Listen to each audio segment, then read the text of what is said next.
est dans Luc, toujours, parce qu'on poursuit notre série sur Luc.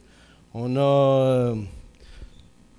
Quand on prend le temps de s'attarder justement à un passage, ou plutôt à une portion des Écritures, comme surtout un évangile, l'évangile comme Luc, on découvre des perles, on découvre des trésors à travers ça, parce que dans la parole de Dieu, il y a plein de perles, plein de trésors d'enterrés, de cachés, prêts à être découvertes par ceux et celles qui veulent chercher. Et puis, la parole de Dieu nous dit que la gloire de l'homme, c'est de découvrir les choses. Hein? La gloire de Dieu, c'est de cacher les choses à l'intérieur de la parole. Et puis, j'aimerais qu'on tourne dans Luc, le verset 14 jusqu'au verset 30 qu'on va lire ce matin, parce que c'est la portion où on va voir Jésus commencer son ministère à travers un événement particulier qui est justement le fait qu'il va se retrouver à la synagogue chez lui, hein, à Nazareth.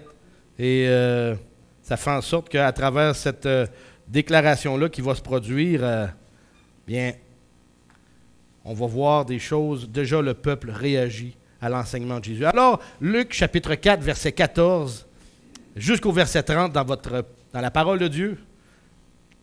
Et on va lire immédiatement le passage en question. Alors, ça va comme suit. Verset 14.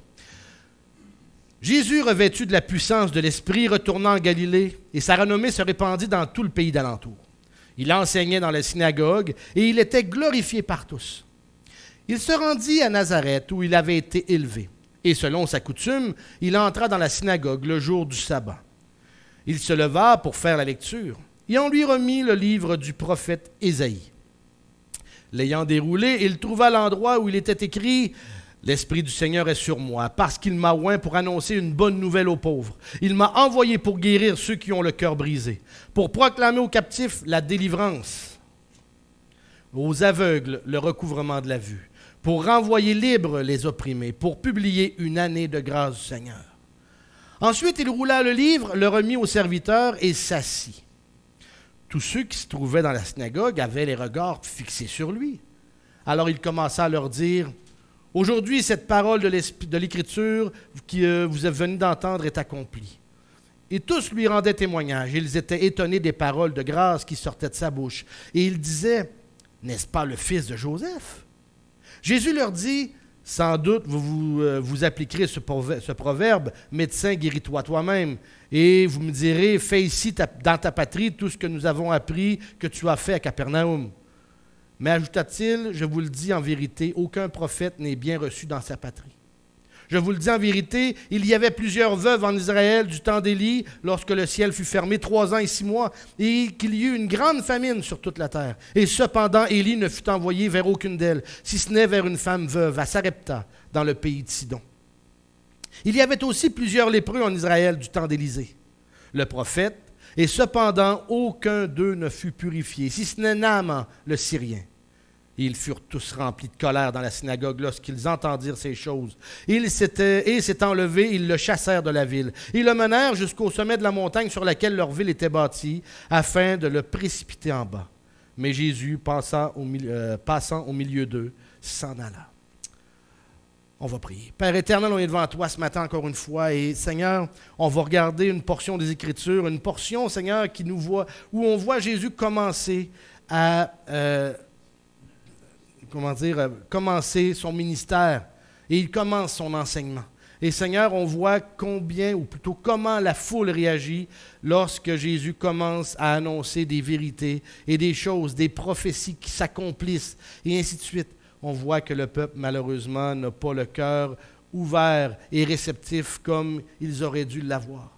Ce matin, Seigneur grand Dieu, aide-nous à ne pas avoir un cœur comme, malheureusement, le peuple de Nazareth, la population de Nazareth qui, à l'annonce ou à l'enseignement de Jésus, ont fermé leur cœur, ont été remplis de colère et ont voulu se débarrasser de Jésus. Père, ce matin, ouvre nos cœurs par rapport que peu importe ce qui peut se passer dans nos vies, peu importe les obstacles, peu importe, Seigneur, les épreuves, peu importe ce qui se trouve au niveau des conflits, des deuils ou quoi que ce soit d'autre. Seigneur, laisse-nous, et comment je pourrais dire, que notre cœur, grand Dieu, soit ouvert à entendre ta parole et à en être nourri. Parce que ta parole, c'est justement une nourriture. Jésus l'a dit, l'homme ne vivra pas de pain seulement, de pain physique, mais de toute parole qui sort de la bouche de Dieu. Et Seigneur grand Dieu, cette parole-là, c'est la parole qui nous console, c'est la parole qui nous réconforte, c'est la parole qui nous exhorte, c'est la parole qui nous guérit. Seigneur, je te prie que tu puisses mettre ta main sur nous ce matin à travers ce message. Parle à nos cœurs, Père, parle à nos cœurs, que l'on puisse être justement, pas simplement revigoré plutôt, oui, qu'on puisse être revigoré par cette parole merveilleuse. On t'aime, au nom de Jésus, qu'on te le demande. Amen. Amen. Ce matin, on va regarder une chose, recevoir Jésus et son message. Recevoir Jésus et son message. Vous savez, peu importe dans quel endroit où on se trouve, ou peu importe si on a à interagir avec des gens, souvent, la première impression est très importante. Que vous soyez en train d'appliquer pour un travail, que vous soyez en train peut-être d'interagir avec des gens au niveau professionnel ou quoi que ce soit d'autre, la première impression est importante. Si jamais vous rencontrez votre futur ou votre futur, peu importe, ben c'est bon d'arriver bien endimanché et pas arriver en guenillou, hein? Ça donne une meilleure impression. Et ainsi de suite. Les grandes entreprises commerciales là, portent autant d'importance à l'image qu'ils donnent au public qu'à la qualité de leurs produits. Que ce soit les commerces que vous connaissez, nommez-les. Hein? Les McDonald's de ce monde, les détaillants de voitures, que ce soit Ford, Chrysler, les compagnies japonaises ou quoi que ce soit d'autre, la première image, ou plutôt la première impression est importante, extrêmement importante. Le même principe s'applique quand on veut communiquer l'Évangile. Le même principe s'applique. Le succès de l'évangélisation dépend non seulement du message merveilleux de la bonne nouvelle, mais aussi du messager qui l'apporte. Là, vous allez me poser la question, pourquoi? Pourquoi, Alain? C'est la parole de Dieu qui travaille les cœurs, ce n'est pas nous autres. C'est vrai. C'est vrai. Ce que je veux dire par là, c'est que c'est important. On n'attire pas les gens à la personne et au message de Jésus si notre vie ne reflète pas ni lumière, ni sel pour celui qu'on annonce. Notre vie doit être aussi transformée pour pouvoir enseigner la parole, pour pouvoir plutôt la propager, évangéliser. Les gens doivent voir, on est le premier évangile que les gens vont lire, avant même d'ouvrir la parole. Vous êtes le premier évangile. Et ça, c'est important à voir. Parce que si on marche de toutes sortes de façons et qu'on vient pour annoncer l'évangile, bien souvent, ça va faire patate. Hein? La bonne expression. Les premières impressions au sujet de Jésus, le messager et le message qu'on va regarder ce matin, on regarde que Jésus, en s'incarnant, Jésus s'est présenté au monde comme un homme simple, un simple homme, plutôt que comme l'Éternel glorieux, et son message de rédemption, malheureusement, n'a pas toujours été bien accueilli. À travers son ministère, vous allez voir, on le voit ce matin. Jésus commence à annoncer l'Évangile, commence à annoncer le plan de Dieu, et vous voyez comment même son propre village, les siens autrement dit, hein, parce que souvent dans les petits villages, tout le monde se connaît, ne veulent rien entendre du message que Jésus va apporter. La parole de Dieu nous dit que Jésus était la vie, et la vie était la lumière des hommes. Cette lumière était la véritable lumière qui, venant dans le monde, éclaire tout homme. Ça nous est dit qu'elle est venue chez les siens ne l'ont pas reçue. C'est ce qui a été dit dans la parole dans Jean chapitre 1. Dans Luc 4, ce qu'on regarde ce matin, l'évangéliste rapporte un premier sermon de Jésus, une prédication fondamentale de Jésus parmi les siens, les gens de Nazareth, comme je viens de vous dire, parmi lesquels il a été élevé, ils l'ont vu grandir. Ils l'ont vu faire ses premiers pas. Ils l'ont vu faire ses premiers balbutiements. Ils l'ont vu interagir avec les autres enfants de cette époque-là. Ils l'ont vu apprendre son métier. Ils l'ont vu grandir, croître, devenir mature.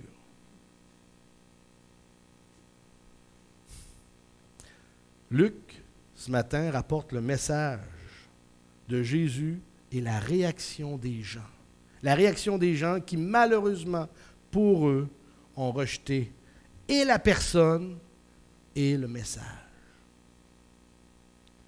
Recevoir ou rejeter.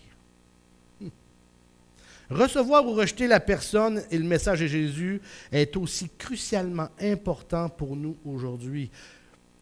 Il y a 2000 ans, quand Jésus est arrivé sur la terre et qu'il a présenté le salut, il a présenté la parole de Dieu, il a présenté le message que Dieu avait à délivrer, les gens ont réagi d'une façon. À travers les siècles, à travers le message de l'Évangile, quand les gens évangélisaient, les gens ont réagi d'une façon. Encore aujourd'hui, en 2020, on est encore confronté à ce même dilemme-là. Recevoir ou rejeter Jésus et son message. Ce matin, on est peu nombreux à comparer de la région au grand complet. Pourtant, je suis quasiment certain qu'une bonne partie de ces gens-là ont déjà entendu la parole de Dieu, le message de l'Évangile. Que ce soit par le biais de ce que nous avons parlé, par le biais de frères ou de sœurs qui sont venus évangéliser, par le biais d'émissions de télévision ou même par Internet. Ils ont entendu parler de Jésus. Mais pourtant, à comparer de la ville où nous sommes peu nombreux ce matin. Peu nombreux. Recevoir ou rejeter la personne de Jésus et son message. À travers l'épisode de Luc qu'on regarde ce matin, là c'est juste mon introduction en passant, on va évaluer notre réaction à ce message-là. Le message de Jésus ainsi que sa personne. Est-ce que j'ai accueilli ou rejeté Jésus et son message? Pour ma vie présente, est-ce que je suis en train d'affirmer ou de refuser l'influence de Jésus et son message? Peut-être que la première portion a été réglée. Oui, Seigneur, je t'ai reçu comme Seigneur et Sauveur de ma vie. Mais maintenant, le reste de ma vie, le reste de ma marche avec toi, de mon pèlerinage sur cette terre, est-ce qu'il reflète le fait que j'ai reçu ton message, Seigneur, et que j'ai reçu ta personne? Alors, on va regarder, on va commencer immédiatement avec le chapitre 4 toujours, les versets 14 à 19. J'aimerais qu'on regarde un premier point. Un premier point. Le ministère de Jésus chez les siens. Le ministère de Jésus chez les siens. Vous savez, les succès de Jésus en Judée et en Galilée, on regarde que depuis son cheminement du baptême jusqu'à sa visite à Nazareth, après avoir présenté, comme je l'ai dit, l'introduction au ministère public de Jésus dans la tentation, qu'on a vu au début du chapitre 4, quand Jésus a été conduit au désert par l'Esprit Saint, Luc, ici, désire présenter tout de suite l'essentiel du contenu de son message et de la réaction des gens. Parce que Jésus a été mis à l'épreuve dans le désert. Vous vous rappelez, la semaine passée, on a regardé tout ça. On a regardé comment Jésus, au bout de ses forces, après 40 jours, il a eu faim. Et là, ça y prenait de la nourriture. Il était affaibli. Il avait eu, physiquement je parle, il était affaibli, il était fatigué, épuisé. Puis n'oubliez pas une chose, que dans le désert, les journées sont chaudes, mais les nuits sont très froides. Alors le corps est toujours en train de combattre. Alors le corps, au niveau physique, était complètement épuisé. Et le diable a choisi ce temps-là pour pouvoir attaquer Jésus, mettre Jésus à l'épreuve, à travers, on va dire ça comme ça, 3 tests. Et à toutes les fois, Jésus a pu répondre, et a su répondre comme il devait, pour arriver à combattre et à avoir la victoire sur le diable. Et quand que le diable a vu qu'il n'y avait pas le dessus, il a fui. Il est parti. Mais maintenant, après ces victoires-là, Jésus commence son ministère et commence à annoncer qui il est, commence à annoncer ce qui s'en vient. Alors, comme j'ai dit, Luc veut présenter tout de suite le contenu, l'essentiel du contenu de son message. Qu'est-ce qu'on va voir dans le verset 14? Mais quand on regarde l'évangile de Jean, Jean rapporte que Jésus a eu un important ministère en Judée et en Galilée entre le baptême, son baptême, et le discours de Jésus qu'on voit dans Luc chapitre 4. André, Philippe, Nathanaël, Jean, Simon sont devenus des disciples de Jésus dans ce moment-là. Jésus s'est fait remarquer aux noces de Cana et à Jérusalem en chassant les vendeurs du temple, rencontrant Nicodème qui a déjà remarqué qu'il est docteur, un docteur venu de Dieu, et qu'il a fait de nombreux miracles. Alors, sa réputation grandissait constamment par rapport à ce qu'il faisait, à ce qu'il accomplissait. Et c'est la raison pourquoi qu'on va voir des commentaires qui sont envoyés à Jésus au chapitre 4. Fais chez nous ce qu'on a entendu que tu avais fait à Capernaum. C'est parce que Jésus avait déjà commencé, après son baptême, à travailler. Mais il n'était pas tout de suite venu à Nazareth. Sa réputation grandissait en Galilée. Jésus avait quitté Nazareth, la petite ville de montagne en Galilée, pour établir son quartier général à Capernaum, qui était une ville plus importante, un peu plus loin. Une ville de pêcheurs sur le bord de la mer de Galilée. À Capernaum, Jésus avait guéri le fils d'un officier du roi Hérode.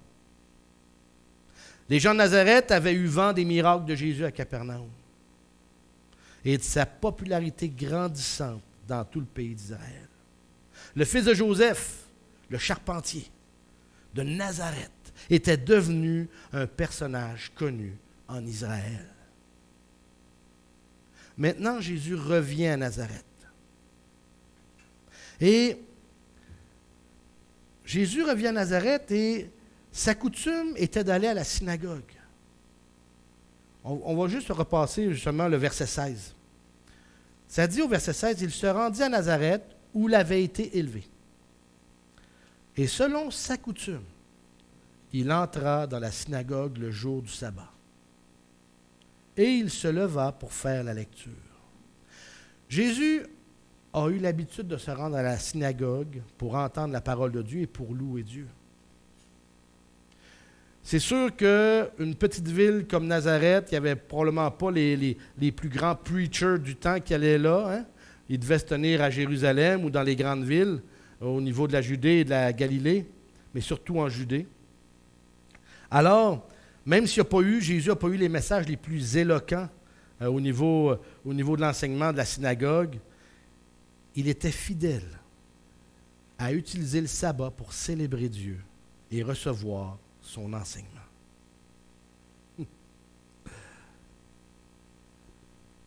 La réunion habituelle dans la synagogue. Vous savez, quand on parle des synagogues, avant la déportation des Juifs, là je retourne loin, là, okay, je fais juste un petit aparté par rapport à ça. Là. La réunion habituelle dans les synagogues, avant la déportation des Juifs, plusieurs siècles avant, il n'y avait pas de synagogue. C'était le temple. Mais quand les Juifs ont été déportés, ils sont revenus et ils ont commencé à établir des lieux. Là où il y avait 10 Juifs majeurs qui pouvaient justement qui pouvaient se réunir en assemblée, donc ils pouvaient ouvrir une synagogue, qui faisait en sorte que le peuple n'avait pas besoin de constamment venir au temple, et ainsi de suite. Ils venaient quand même au temple pour des choses bien précises, mais à tous les sabbats, ils pouvaient se réunir dans leur localité pour recevoir l'enseignement de la parole, pour faire la lecture de la parole. Parce que vous savez une chose, nous autres, on a accès à la Bible constamment parce que justement, on est, comment je pourrais dire ça, donc, on a des imprimeries, on a assez de richesses, puis on a pu réussir à faire en sorte d'avoir des livres à prix modique. Mais à l'époque, d'avoir des rouleaux, des livres, ça prenait probablement quelqu'un qui transcrive les informations et ça coûtait une fortune. Donc, ce n'était pas tout le monde qui avait accès à voir la parole de Dieu chez eux. Alors, les gens venaient entendre la parole de Dieu être lue à la synagogue à cette époque-là. Alors, les gens se réunissaient pour entendre la lecture et être enseignés, et ainsi de suite. Alors, c'était ça qui se passait. Depuis le retour de l'exil, les Juifs se rassemblaient pour l'adoration et la lecture de la parole de Dieu. Chaque semaine, dans chaque communauté, et il y avait la lecture et l'enseignement. Le chef de la synagogue, comment ça se passait? Le chef de la synagogue débutait la réunion par un ou des psaumes. On récitait le schéma Israël, qu'on retrouve dans le Deutéronome chapitre 6. Je ne commencerai pas à faire toute la lecture, mais ce n'est pas grave. On faisait la lecture de la loi, puis la lecture d'un prophète et sa traduction, parce que le peuple, quand ils sont revenus de la déportation, beaucoup ne parlaient plus hébreu, ils parlaient en araméen. Donc, on traduisait même à ce niveau-là. Un assistant allait chercher le rouleau, le retournait ensuite dans son arche, ou on pourrait dire son cabinet. Le chef de la synagogue, un adulte ou un invité, commentait ensuite la portion des Écritures qui avait été lue. On terminait par des paroles de bénédiction, des paroles qu'on trouve dans Nombre chapitre 6. C'était la manière de procéder à l'époque. On a notre façon de procéder au niveau des assemblées aujourd'hui, en 2020. À cette époque-là, c'était cette façon-là. Maintenant, Jésus lit un passage. sa lecture du passage qu'il a choisi. Jésus va se lever pour lire. Il prend le rouleau du livre d'Isaïe, choisit un passage qu'il va commenter. Il a choisi Isaïe chapitre 1, 2 et 3. Hein? 1, 2 et 3, mais vous allez voir qu'est-ce qui se passe. Il va citer Isaïe chapitre 61, le verset 1, et le verset 2, la première moitié. Puis il va s'arrêter au milieu du verset. Il va s'arrêter à la portion qui dit « Pour publier une année de grâce du Seigneur ». Puis il ne continuera pas. Vous savez, allons voir au verset 20. Quand il a lu le passage, au verset 20 de Luc 4, ça dit « Ensuite, il roula le livre, le remit au serviteur et s'assit. Tous ceux qui se trouvaient dans la synagogue avaient les regards fixés sur lui. » La tradition rabbinique, juste pour vous donner une petite information par rapport à ça, pourquoi les gens réagissent de cette façon-là? Quand Jésus a fermé le livre, puis il s'est assis, puis les gens étaient là, puis ils attendaient. Pourquoi? La tradition rabbinique, à l'époque, telle qu'elle était établie, voulait qu'on lise au moins 3 versets. Au moins 3 versets. C'était la tradition. Ici, on vient de voir que Jésus a transgressé cette tradition-là parce qu'il a simplement lu un verset et la moitié d'un autre. Alors les gens attendaient la suite. Ils voulaient savoir, voyons, comment ça qu'il a cassé cette tradition-là. Ça, c'est une des premières des choses. Jésus va s'arrêter, ou plutôt va arrêter sa lecture avant que la deuxième portion du verset 2, cette portion-là va parler de la deuxième venue de Christ. Mais Jésus, lui, va simplement parler de la première venue de Christ. La première portion d'Isaïe 61, verset 1, et la moitié du verset 2. Alors, ce qui se passe ici, c'est que Jésus, lorsque lit, il va s'arrêter simplement à cette portion-là parce que c'était la portion qui le concernait à sa première venue. Regardez un peu plus loin. Verset 21. Regardez ce qu'il dit au verset 21. Quand il a fixé les gens ont fixé les regards sur lui parce qu'il avait il avait fermé le rouleau puis il s'était assis, Jésus a dit une chose. Alors il commença à leur dire, « Aujourd'hui, cette parole de l'Écriture que vous venez d'entendre est accomplie. » Quand Jésus a lu chapitre 61, les versets 1 et 2 de Ésaïe, il venait de déclarer haut et fort devant toute l'assemblée que son ministère débutait, premièrement, mais surtout parce qu'à l'époque, les gens savaient que ce passage-là concernait le Messie. Jésus est en train de déclarer à la synagogue de Nazareth qu'il était lui-même le Messie promis. C'est pas rien, là. C'est pas rien ce que le peuple est en train d'entendre, là. Quand, après la lecture du texte, lorsqu'il était debout, il est allé s'asseoir. Et tous les regards sont sur lui pour comprendre cette parole. Alors, premièrement, il va briser la routine ou la tradition rabbinique en ne lisant que la moitié d'une portion qu'il aurait dû lire. Et deuxième chose, qui fait partie aussi de la tradition qui était à cette époque-là dans les synagogues. Chez les rabbins à l'époque aussi, quand le rabbin lisait, il se tenait toujours debout pour lire. Et quand il venait pour enseigner, il s'assoyait. Parce que nous, ce matin, gars, je reste debout, puis c'est comme ça que ça se passe. Mais à cette époque-là, quand le rabbin enseignait, il prenait le temps de s'asseoir et après, il enseignait. Alors, quand Jésus a terminé aussi de la lecture du passage, regardez ce qu'il nous est dit, verset 20. Il roula le livre, le remit au serviteur et s'assit. Alors, en plus qu'il brisait la tradition par rapport à la lecture, bien là, il s'assoyait et les gens attendaient l'enseignement qui allait être donné. Amen. Qu'est-ce que Jésus voulait dire dans son message? Il a dit premièrement que le message, autrement dit au verset 21, « Aujourd'hui, cette parole de l'Écriture que vous venez d'entendre est accomplie. » Qu'est-ce qu'on doit comprendre du texte d'Isaïe? Nous, aujourd'hui, même en 2020, quand il parle de l'année du jubilé, le texte d'Isaïe fait référence particulièrement à l'année du jubilé, dans laquelle les Israélites étaient délivrés de leurs dettes. À l'époque, lorsqu'on était endetté envers quelqu'un, on pouvait se donner à la personne pendant un certain nombre d'années comme esclave pour pouvoir rembourser notre dette. Mais au bout d'un certain temps, il y avait une année précise où la personne était libérée de sa dette. Pour que ce soit pour lui-même, que ce soit au niveau d'un champ qu'il avait vendu par rapport au fait d'une dette, encore une fois, et ainsi de suite. Il y avait une année, l'année du jubilé qu'on appelait. Alors, les Israélites étaient délivrés de leurs dettes, reprenaient possession de leurs terres.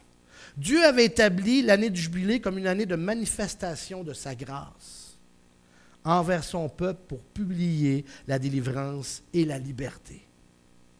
L'année du jubilé. Mais maintenant, Jésus applique le passage à lui-même quand il parle l'année du jubilé. L'Esprit de Dieu repose sur Jésus qui est Christ. Il est loin du Seigneur. Et Jésus offre aujourd'hui la délivrance et la liberté dans sa personne. Comme j'ai dit tout à l'heure, Isaïe 61, là, il était justement considéré par les rabbins comme étant un commentaire d'une prophétie messianique.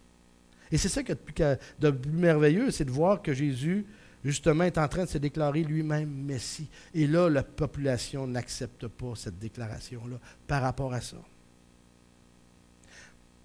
Regardez, verset 23, ou plutôt verset 22, on va commencer verset 22. Et tous lui rendaient témoignage. Ils étaient étonnés des paroles de grâce qui sortaient de sa bouche et ils disaient, « N'est-ce pas le fils de Joseph? » Vous savez, quand on a grandi dans un endroit qui nous ont vu naître, qui nous ont vu grandir, qui nous ont vu pousser depuis notre tout jeune âge, c'est dur de pouvoir emmener de la nouvelle information ou des choses qui sont extraordinaires qu'on peut s'en expliquer. Parce que les gens vont dire, voyons, on t'a vu pousser, on sait comment peut-être les 400 coups que tu as fait, et ainsi de suite. Voyons, on ne t'a pas vu partir dans le sens que tu n'es pas parti à étudier à une grande école ou ainsi de suite. Donc, les gens sont souvent très rébarbatifs à ce qu'on emmène un enseignement s'ils nous ont vu grandir. Prenons un exemple. Vous savez, quand j'ai commencé comme pasteur à l'église ici, c'était l'église qui m'avait vu grandir. Et probablement que ça a fait bizarre les premières fois où j'ai commencé à prêcher, à emmener la parole, par les gens qui m'avaient vu grandir comme chrétien. Et c'est normal. C'est normal. Prenez-vous comme parents. Les premières fois que nos fils ou nos enfants ils viennent nous emmener un enseignement ou viennent nous parler de quelque chose, « Hey papa, tu devrais arrêter de faire ça. » C'est quoi la réaction qu'on a? Ben voyons. Petit gars, j'étais là avant toi, je sais comment ça marche. Hein? C'est quoi votre réaction? Hein? C'est-tu ça? Ben moi, ma réaction, des fois, c'est ça. Puis à un moment donné, ben, on se rend compte que c'est pas bête qu'est-ce qu'ils disent. C'est vrai. C'est vrai. Il faut avoir assez d'humilité pour se laisser enseigner des fois par nos enfants qui n'ont appris aussi des choses. Et ça fait partie de ça. Ça fait partie de ça. Le peuple de Nazareth ont eu une réaction par rapport à Jésus, par rapport au fait justement que malheureusement, ils ne recevaient pas le message. Ouais. Aujourd'hui, c'est le temps de grâce que Jésus disait. C'est le jour d'opportunité, d'offre du salut, la bonne nouvelle de la grâce de Dieu qui est offerte aux malheureux, aux pauvres. Dieu offre en Jésus la guérison du cœur par sa présence dans nos vies. La délivrance de l'esclavage du péché par le pardon. La liberté de l'oppression du mal et du malin par le salut et la vie abondante. L'année de grâce et les paroles de grâce. Le temps du salut est offert Et ce temps de grâce est encore ouvert aujourd'hui en 2020. On peut continuer à témoigner aujourd'hui. Le salut aujourd'hui est encore disponible pour les âmes qui l'entendent. Qu'on soit, peu importe où qu'on se trouve, délions nos langues pour qu'on puisse témoigner. Gloire à Dieu pour ça, parce que lorsque l'occasion se présente, qu'on puisse toujours ouvrir la parole, qu'on puisse toujours parler de Jésus. Il y a quelqu'un un jour qui vous a témoigné. Il y a quelqu'un un jour qui a délié sa langue pour vous présenter Christ. Le reste, c'est l'Esprit Saint qui a fait son travail. Mais soyons de cette génération qui perpétuons aussi cette œuvre-là jusqu'à temps que Christ revienne. Jusqu'à temps que Christ revienne. Quand Jésus a présenté le fait qu'il était le Messie, annoncé, il a dit à un moment donné au verset 23 de Luc 4, Jésus leur dit, « Sans doute, vous m'appliquerez ce proverbe. Médecin, guéris-toi toi-même. Et vous me direz, fais ceci dans ta patrie, fais ici dans ta patrie tout ce que nous avons appris que tu as fait à Capernaum. » Tout ce que tu as fait. Une des choses qu'il faut comprendre quand Dieu se sert de nous par rapport à la parole de Dieu, quand Dieu se sert même de Jésus, même quand Dieu s'est servi aussi de messagers à travers l'histoire, Dieu envoie d'abord ses messagers à son peuple. La première des choses. Puis il a toujours agi de cette façon-là. Il envoie d'abord ses messagers à son peuple. Mais si Israël n'accueille pas autant les prophètes que Dieu leur envoie, bien Dieu les envoie ailleurs. Dieu va les envoyer ailleurs. Dieu ne gaspille pas sa grâce. Il ne gaspille pas. Et c'est là que Jésus prend des exemples par rapport à des événements qui sont produits dans le passé. Verset 24, il dit, « Mais, ajouta-t-il, je vous le dis en vérité, aucun prophète n'est bien reçu dans sa patrie. Je vous le dis en vérité, il y avait plusieurs veuves en Israël du temps d'Élie, lorsque le ciel fut fermé 3 ans et 6 mois, et qu'il y eut une grande famille sur toute la terre. Et cependant, Élie ne fut envoyé vers aucune d'elles, si ce n'est une femme veuve à Sarepta, dans le pays de Sidon. » Dieu ne gaspille pas sa grâce. Ici, son peuple ne veut pas recevoir la grâce que Dieu offre, Dieu va l'envoyer à d'autres qui ne la méritaient pas, mais qu'il est prêt à leur offrir. Parce qu'une grâce, ça le dit, c'est une faveur non méritée. Alors on voit ici qu'est-ce qui s'est passé. Dieu a envoyé Élie vers une veuve qui n'était pas juive. Et Dieu a béni cette veuve-là, qui a aidé le messager. En plus de ça, vu que pour montrer, Jésus voulait montrer que ce n'était pas simplement une anecdote dans l'histoire d'Israël, on voit aussi qu'il va rajouter à un moment donné au verset 25, pas 25, verset 27. « Il y avait aussi plusieurs lépreux en Israël du temps d'Élisée, le prophète, et cependant aucun d'eux ne fut purifié, si ce n'est Naaman le Syrien, un homme de guerre qui opprimait Israël. » Mais le peuple ne se tournait pas vers Dieu. Dieu ne gaspille pas sa grâce. Puis il s'est tourné vers quelqu'un qui avait besoin de lui. Naaman le Syrien.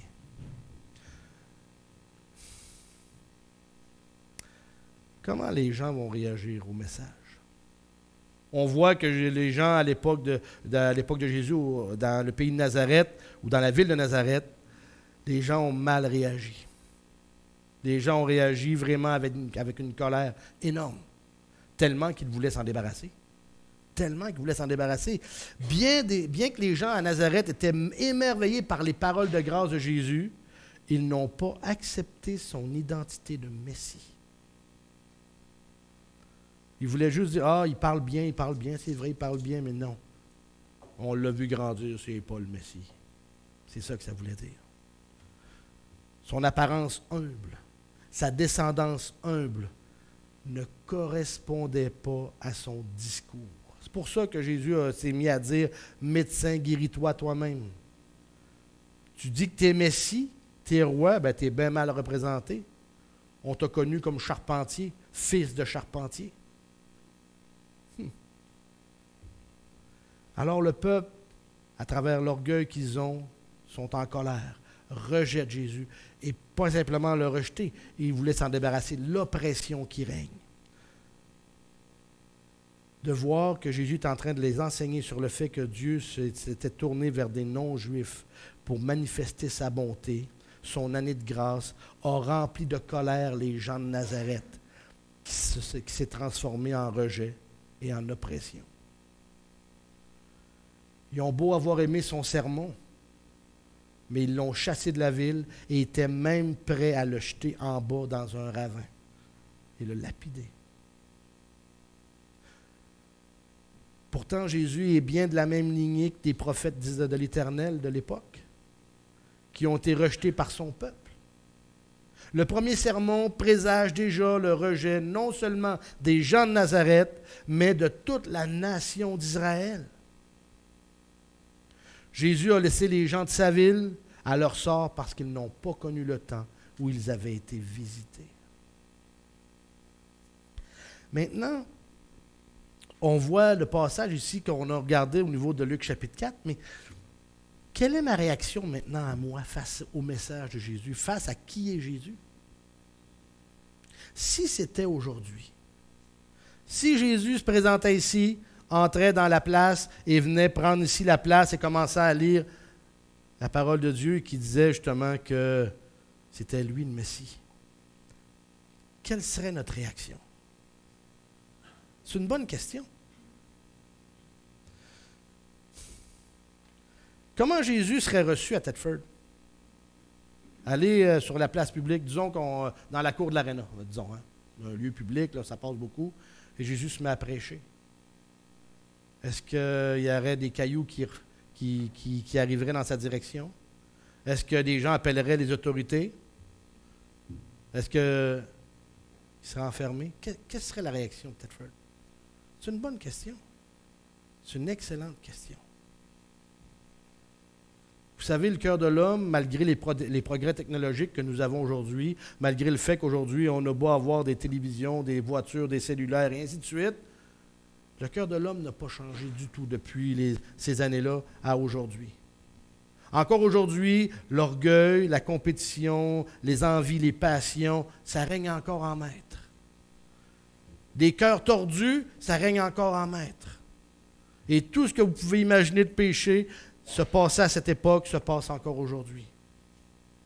Alors, c'est pour montrer que l'être humain est encore dans le besoin, a encore besoin de Jésus, a encore besoin du salut. L'année de grâce du Seigneur que Jésus a inaugurée n'est pas encore terminée. Elle va être terminée la journée où on va entendre quand ça va lever.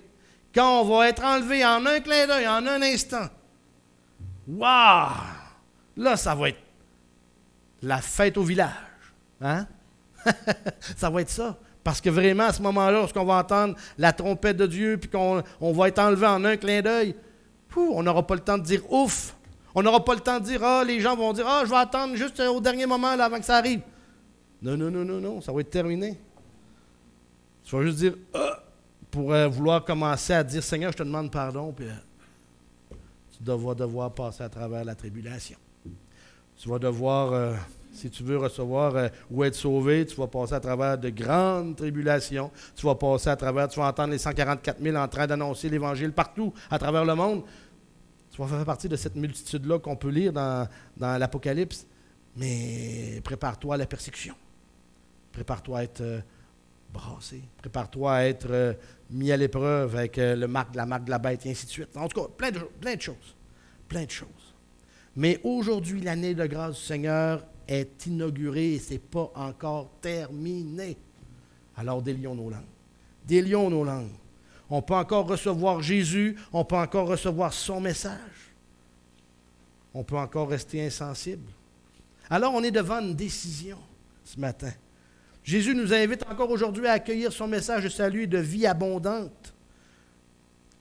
Vous savez, l'Évangile contient les plus belles promesses de guérison du cœur, de libération de l'esclavage, du péché sous toutes ses formes, de lumière dans un monde de ténèbres, de liberté dans un monde opprimant, de vie abondante dans l'année de grâce et jusque dans l'éternité. Vous savez, une des choses qui est le plus merveilleuse, puis même quand les gens qui sont autour de nous quittent avant nous pour aller rejoindre le Seigneur, on sait qu'un jour on va être avec eux, à louer Christ, à adorer Christ, à chanter des louanges. Ça va être un temps béni. Un temps béni qui n'aura pas de fin. Il n'y aura plus ni jour ni nuit. Hein? Parce qu'il nous est dit dans la parole que la gloire du Seigneur va éclairer ce lieu-là où on va se trouver. Alors, ce n'est pas merveilleux par rapport à ça de réaliser ces choses-là. C'est merveilleux. C'est vraiment un réconfort immense. Et même à travers les épreuves, la joie devrait quand même être dans notre cœur. La paix devrait quand même être dans notre cœur à travers ce temps d'épreuve, à travers les choses qui peuvent se produire autour de nous. Jésus est parmi nous aujourd'hui en passant.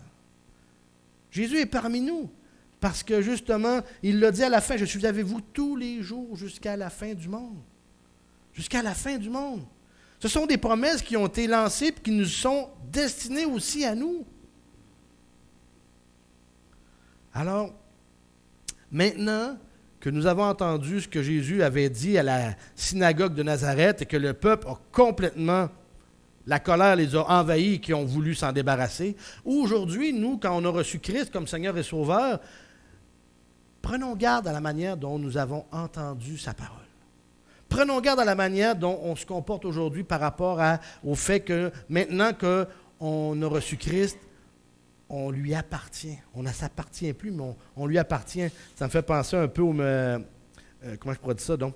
Dans 1 Corinthiens, chapitre 6, versets 19 et 20, qu'est-ce qu'on a lu ce matin juste avant un psaume, pas un psaume, mais un cantique. Ça dit au verset 19, « Ne savez-vous pas que votre corps est le temple du Saint-Esprit qui est en vous, qui vous a été donné de Dieu, que vous n'êtes point vous-même? » C'est vrai qu'on ne s'appartient plus. Quand on a reçu Christ comme Sauveur, on l'a reçu comme Seigneur. Et si on l'a reçu comme Seigneur, alors on lui est dédié.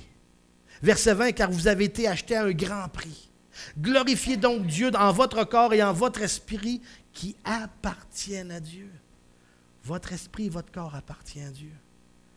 Alors, dans toutes ces choses-là, réalisez maintenant que, étant donné on appartient à Dieu, qu'on est devenu ses ambassadeurs, qu'on ne peut plus marcher à la façon, va comme je te pousse, comme on dit dans l'expression, hein, de n'importe quelle manière.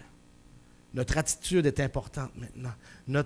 Nos paroles sont importantes. Notre comportement est important. C'est la façon qu'on démontre aujourd'hui que nous avons reçu Christ et que nous avons reçu son message. Parce qu'il est maintenant le Seigneur de ma vie. Le Seigneur de ma vie. On doit s'abandonner à Christ. Si quelqu'un n'a pas reçu Jésus comme sauveur personnel, tardez pas. Tardez pas, parce qu'aujourd'hui, il vous appelle. Il vous appelle. Le jour où c'est que le grand départ arrive, si vous n'avez pas réglé cette situation-là avec Christ, vous allez être vous n'aurez plus de décision à prendre, parce que le chemin va être tout tracé pour vous. Parce que Christ n'aura pas fait partie de votre vie. L'Esprit Saint ne sera pas venu en vous. Mais si vous avez reçu Christ, alors c'est vrai encore une fois que le chemin est tout tracé encore. Parce que vous allez vous retrouver avec lui. Mais tardez pas si vous n'avez pas reçu Christ. Tardez pas. Il vous appelle. La vraie foi va impliquer de recevoir personnellement Jésus, s'approprier sa personne et son message. Maintenant, si vous l'avez reçu, comme j'ai dit, confiez-vous en lui. Faites-lui confiance. Faites-lui confiance. Partagez la parole parmi les vôtres, même si quelquefois c'est plus dur, que les résultats ne sont pas toujours positifs.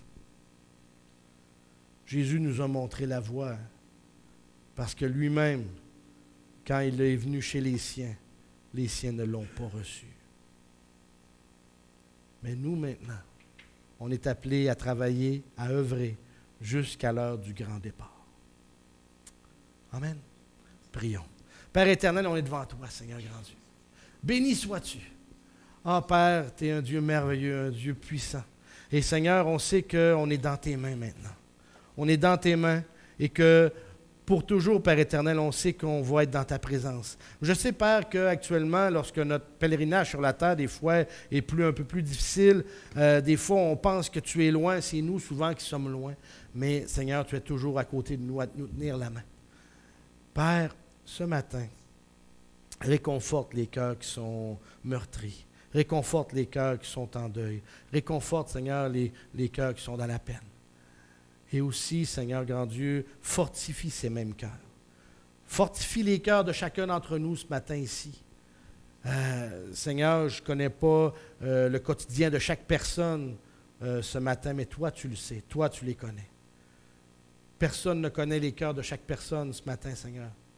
Mais toi, tu les connais. Alors, Seigneur, sois avec chacun d'entre nous. On t'aime, Père. Et c'est au nom de ton Fils Jésus qu'on te le demande. Amen.